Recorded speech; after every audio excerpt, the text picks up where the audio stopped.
Hi everyone, it's John.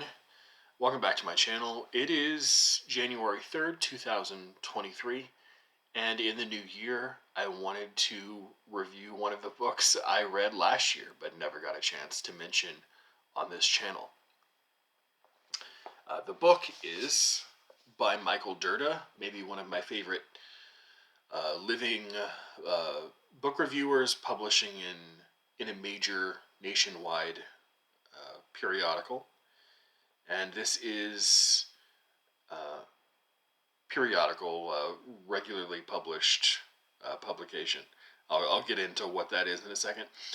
This is Readings, Essays, and Literary Entertainments by Michael Dirda. Michael Dirda started working at the Washington Post in 1978, I think, and not too long after that, started reviewing books for them on a weekly basis. And now, 45 years later, he's still reviewing books for them. In his downtime, he occasionally pulls together his essays and his pre-published review material into a book form collection. And a few of those are book by book, notes on reading and life, an open book, chapters in a reader's life, and this one, Readings, Essays, and Literary Entertainments. He's also an avid devotee of all things Holmesiana, and he wrote a book called On Conan Doyle, The Whole Art of Storytelling. So if you're familiar with or interested in any of those subjects, books generally, or Arthur Conan Doyle especially, he is kind of an expert on Doyle and Sherlock Holmes. The essays in this particular book were written between 1993 and 1999, and he also won a prize for criticism. Not just a prize, a Pulitzer Prize for criticism in 1993. In an omnibus to his own fiction, P.G. Wodehouse, a name that really pops up over and over again in any collection of Michael Dirda's essays, including this one, once advised his readers to ration his stories lest their impact wane if they were read too greedily. And Dirda shyly asks his readers for the same favor, but I will admit I was unable to control myself. The book is pretty slender. It's about 210, 220 pages. So I think most people could probably make quick work of it in a day or two. I think I read it in a weekend. Readings doesn't have a lot of formal long-form book reviews, as those tend to age out really quickly and don't really interest people that aren't going to read the book or haven't read the book in the near past.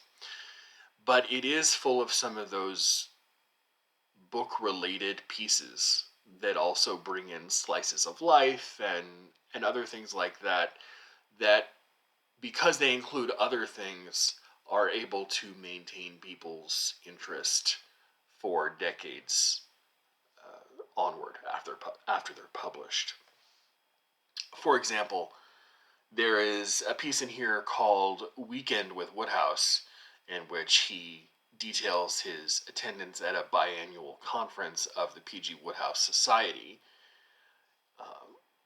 which has that sort of classic Michael Dirda dry humor, again, that runs throughout the book. There's another essay called Comedy Tonight, where he kind of jauntily checks off his 100 favorite comic novels. And there's a little retrospective piece on the work of essayist and all-around polymath Guy Davenport. My love of literature came a little bit later, but Michael Dirda has been an inveterate reader since the time he was a young boy. And one of his other passions is, young boy literature. literature for boys, adventure, mystery. Um, I think some people might include Sherlock Holmes in that, depending on who you ask. And I'll own up to some of Michael Dirda's other interests, like historical horror is something I occasionally like to read. People like Arthur Machen and Algernon Blackwood and Lord Dunsany. But even when he goes on and on about something I'm not directly interested in, he always does so with that kind of companionable, kind, effusive passion that you find in so many bookworms that it's really hard to just turn him off because you're not interested in the books he's talking about. The love of the books just kind of pulls you in, and you get curious what he's talking about simply because he's so curious and he's so in love with what he's talking about. It's a thing that maybe only book lovers really know and experience on a regular basis. I'm sure other people do too, but there's just so many things to be interested in, and just not enough hours in the day. Nearly everything that is in his books of essays pull in, like I said, slices of life. He he refers to his wife, who is always kind of jokingly, half jokingly, half not jokingly, nagging at him about clearing away some of his books, since they've turned his house into a warehouse of books. He calls her the long-suffering spouse. And his children make appearances throughout the pieces, beseeching him to give away some of his books, and irritating him by loving television and video games more than they love reading. The best one of these essays, in my opinion, from this collection is called Listening to My Father, where he remembers some stories about his gruff, sort of rough around the edges father, who was thoroughly unbookish but nevertheless witty and very world-wise. So, whether you read these slowly or whether you gulp them down over the course of 1 or 2 days, I think most book lovers are really going to enjoy the company of someone like Michael Dirda and his writing. He's kind of that person that any bookish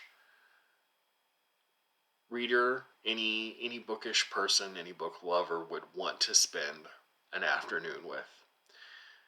His if you do decide to pick up a book like this or any one of his others, he name drops a lot. Not name drops to impress you, but he will drop authors' names and books, sometimes at a rate of 4 or 5 or 6 per page. Many you'll be familiar with, some you won't be. And I learned, well, I guess you could say I was re-interested in 2 names. One I had dipped into before, his most famous book. Randall Jarrell, the poet, wrote a book called The Poet and the Age, which is just spectacular. And he has a couple of mentions of The Poet and the Age in the book, so I jotted it down, and we'll have my eyes peeled for a copy. And I said he also mentioned Guy Davenport, who I've never been lucky enough to be able to read, but I, not too long after finishing this book, got on Amazon and ordered myself a copy of one of his books of essays. So that's what reading these essays will do. They will just take you down multiple dozens of different roads, and that is one of the dangers for someone who already has hundreds and hundreds of unread books, that you might get more, I guess. But in the slim chance you didn't already know about Michael Dirda, this is readings, essays, and literary entertainments. Thanks so much, everyone, and I'll see you soon.